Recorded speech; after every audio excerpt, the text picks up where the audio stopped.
Matt is holding a huge bundle of reeds in his hand. It sounds hard to believe, but in this barren wilderness, finding them makes him happier than discovering several dozen pounds of beef, eating the juicy flesh of cactus fruit at night, while trying to catch a small animal under a bush, only to let it escape. They're surviving in the wilds of Bolivia, a landlocked country deep in South America. To the east stretches the Amazon basin, while the west is dominated by the rugged Andes, with snow-capped peaks, vast grasslands, and enormous arid stone plains. The diverse terrain, survival here extremely difficult. Moreover, 1/3 of the country sits at high altitude. Lack of oxygen is a very serious problem. In such conditions, a pair of amateur astronomers came here to explore across the endless rocky desert, when their vehicle broke down and they got lost. At that moment, two professional survival experts appear. They're walking across a vast rocky plain and spot a backpack on the ground. They open it to check. Inside is a new map, a small bag with markers and a whiteboard, cheap poncho, a tripod, a telescope, and finally, a compass. But in this area the magnetic field is chaotic, so the compass is useless. Those are the only items they have. Next, they start planning their survival strategy. Standing up and looking into the distance, they seem to see a hazy mountain range. But with his vast experience, Matt recognizes it's just a mirage. However, farther away, there appear to be real mountains, real and illusion mixed together. Making it hard to tell them apart. Facing this situation, Joe uses the telescope to observe, while Matt sets up the tripod. When the ground shows his shadow, he marks the position. After waiting more than half an hour for the shadow to move, since they're south of the equator, the midpoint between the two shadow positions indicates north. Joe returns at that moment, having seen nothing special. To the west lies Chile and its endless desert. Definitely not the direction to go. They have no choice but to head east. After determining the direction, both start the journey across the desolate rocky wilderness. There is absolutely no life here. They must leave this area as quickly as possible. They move at a fairly fast pace. Suddenly Matt spots a depression ahead that looks like a mirage from afar. It's too far to tell if it's real or fake. Matt suggests they go check it out, so both head in that direction. Under the scorching sun, they walk for who knows how long, until a small hill finally appears, covered with cacti.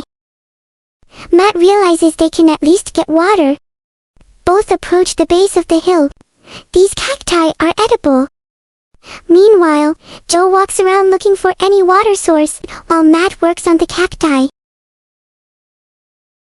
In this barren place, having something like this is already great. He peels off the outer spines multiple times to reveal the flesh inside.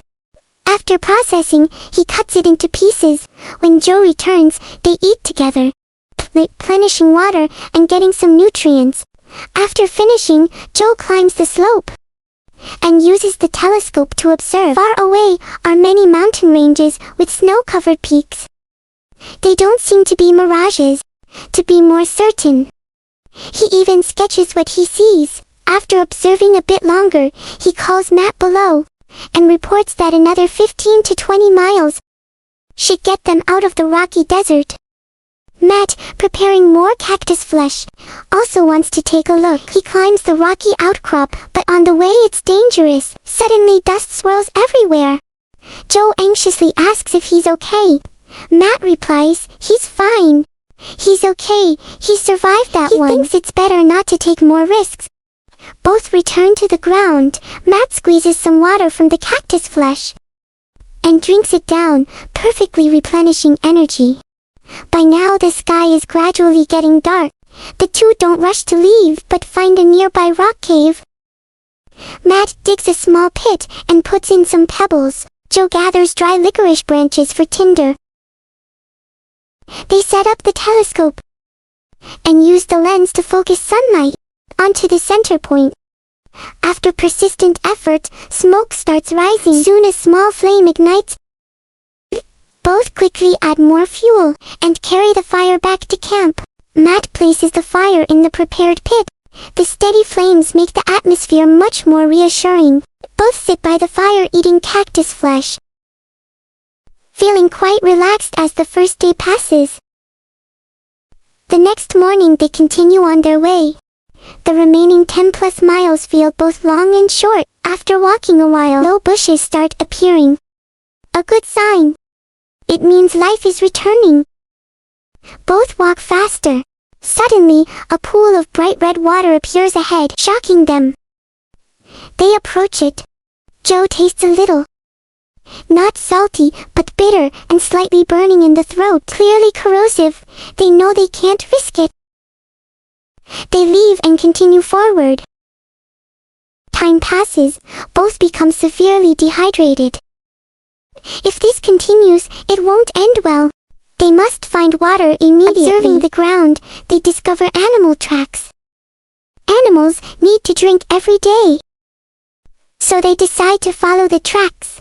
Less than 100 meters later, they find a water source. They stop to observe.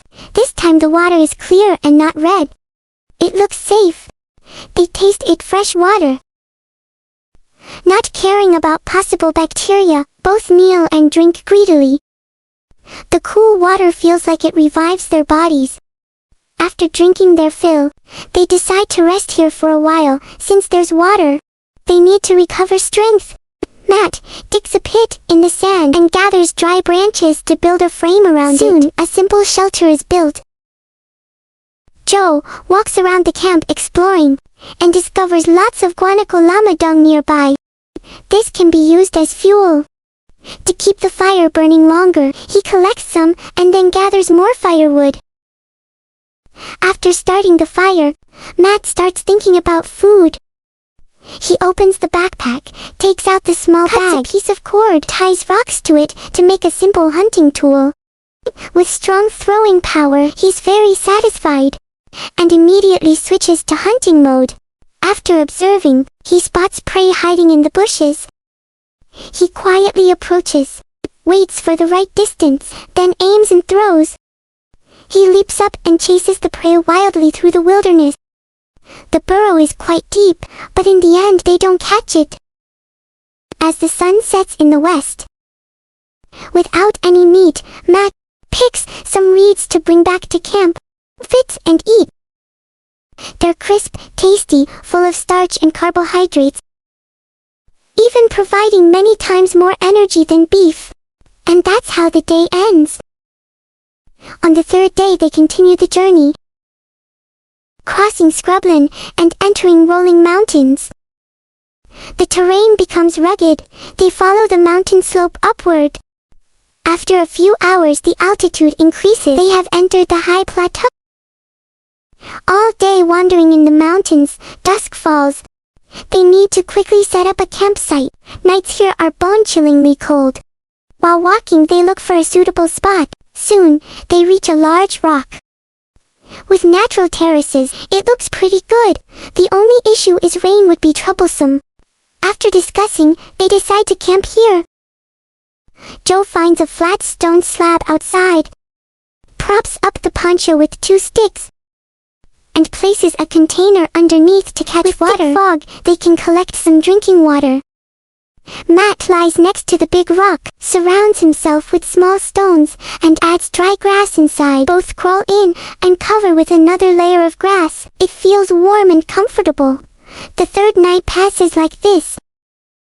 The next morning, they wake up and immediately check the water collector. Some water has already condensed inside. They suck it up with a metal tube and drink greedily. Then they set off again. At first they pass through lush green grass. But a few hours later the grass disappears and the landscape becomes barren again. Just then, a herd of guanacos appears on the mountain peak. Along with a herder, signs of humans finally appear. The survival challenge this time is officially successful. In the jungle, Joe discovers a termite mound. It sounds strange, but it makes him happier. Then finding several dozen pounds of beef, Not only because they are packed with protein, but also because they can be used to repel mosquitoes. They also catch a rat by the stream and roast it over hot coals. Crispy on the outside, soft and sweet inside. Living in a wilderness shelter is actually quite comfortable. When thirsty, there are natural water-filled vines to drink from. Belize lies on the Caribbean coast. Though small in size, it has pristine rainforest and beautiful beaches that tourists and nature lovers particularly adore. But hidden in that jungle are many dangers, predators, and venomous creatures everywhere. In such an environment, a few amateur photographers entered the forest to capture images of beautiful birds while engrossed and venturing deeper. One of them climbed a tall tree and carelessly fell, breaking his leg and becoming trapped. At that moment, two children of nature, Matt and Joe, appear again. They push through dense vegetation to reach the scene. Joe plays the role of the injured photographer. Beside him is a backpack and a roll of foam padding. In the backpack, a compass, a t-shirt, and a few cameras. Also inside the backpack is a cigar. Those are the only items. Right now the injured person needs emergency first aid. They take out the foam padding to splint the broken leg, but still need a few branches as supports. Matt goes out to find materials. He sits down and cuts wood to the right size, carving a small notch at the knee position for easier bending. When Matt returns, both start bandaging. Joe holds the foam himself, while Matt cuts branches into strips, wraps them around, and secures both sides with wooden pieces. After working for a while, the temporary splint is stable. They help Joe stand, but still have no plan to leave yet. With an injured person, they need to find a safe route first. Matt decides to scout this, but in the dense jungle he feels like a headless fly. No idea which way is right. He realizes the only way is to climb a tall tree. Farther. He finds a big tree and starts climbing. With plenty of experience and agile movement, he soon reaches the top. Standing high, he observes and spots an open area. That kind of terrain is usually a river or a road. If it's a river, they can follow it to find people. Even better, he quickly returns and tells Joe his discovery. They check the compass and confirm the direction. Matt prepares clutches for Joe from branches. After packing up, they begin the journey. Since Joe is injured, he can't walk fast. Matt goes ahead, clearing a path through the dense vegetation. The two move slowly for hours, but remained inside the forest. Although the sun hasn't set yet, Matt thinks it's better to stop early. Joe looks to set up camp high above and believes Matt there's still enough time to walk another hour. They stop, there won't be enough light to prepare everything, but Joe insists on continuing. Finally, Matt agrees. They walk until the sun disappears completely and are forced to stop. Only now does Joe realize his mistake. Darkness fell faster than expected. They can't use sunlight to start a fire, and friction fire would take too long. They focus on building shelter first. They put down their gear and get to work. Matt pulls out a small knife, cuts and splits wood, stacking it to form a frame, and secures it with V-shaped branches. Joe gathers palm leaves to roof it. He also spots these termite mounds contain many times more protein than beef, and are edible. But right now they have other tasks. Joe calls Matt over. Both catch a few mosquitoes and crush them on their hands. Mosquito bodies release a plant-like scent that effectively repels mosquitoes. In the virgin rainforest, they rub the crushed mosquitoes on their skin and continue building. Joe adds more palm leaves to the frame. Soon a simple shelter is finished. Both lie down to rest, and the night passes peacefully. The next morning they continue through the forest toward the open area that Matt spotted. Along the way they find water-filled vines. Both have been thirsty all day. Matt immediately cuts a vine. They use the natural straw of the vine to Joe. The water is cool and pure. Both feel incredibly refreshed. They drink until satisfied before continuing along the slope. They hear strange noises in the forest. They stop immediately to observe. and see a large rat moving slowly. A chance for protein has arrived. Matt acts instantly, quietly approaching the animal. Danger, Matt chases. Joe behind also charges forward, almost forgetting he's injured. An intense chase unfolds in the jungle. Finally Matt catches up and even though it struggles fiercely, Joe arrives soon after. Matt decisively ends the animal's life with his knife, terminating its survival career. They field dress it on the spot. Since there's no fire, they decide to cook it later and continue moving. After a while they reach a steep drop. It doesn't look too high, but for an injured person it's still very dangerous. Matt thinks for a moment, cuts them down to use as rope. He ties it around Joe's waist and slowly lowers him. At first it goes smoothly. Near the bottom there's a ledge. Joe uses his hands to slow down, then it's Matt's turn. He ties the vine to a tree. Since he's not injured, it rappels down. Both follow the ravine and soon encounter a bamboo forest. Matt is thrilled. Bamboo is a precious material in survival to a more open area. In front of them is a crystal clear stream. Both happily rush over to wash their faces and drink. Then Matt stands up to scout further, leaving Joe by the stream. Joe thinks about cooking the animal they caught and starts gathering fire materials. He collects dry branches and uses a lens from the backpack as a magnifying glass to focus sunlight. In just a moment smoke rises. It works really well. He uses dry leaves as tinder under the intense sun. In seconds, thick smoke appears. Then a small flame ignites. Joe quickly adds wood, easily building a strong campfire. Just then Matt returns and reports that downstream the water gets deeper. If they build a raft, they can travel by water, even with an injured person. Heavy work. So Matt goes into the forest to find dry bamboo. He cuts several light but strong pieces. When he returns, Joe has already roasted the outside, fragrant and tender inside. Probably dozens of times more protein than by the fire, eating ravenously until full.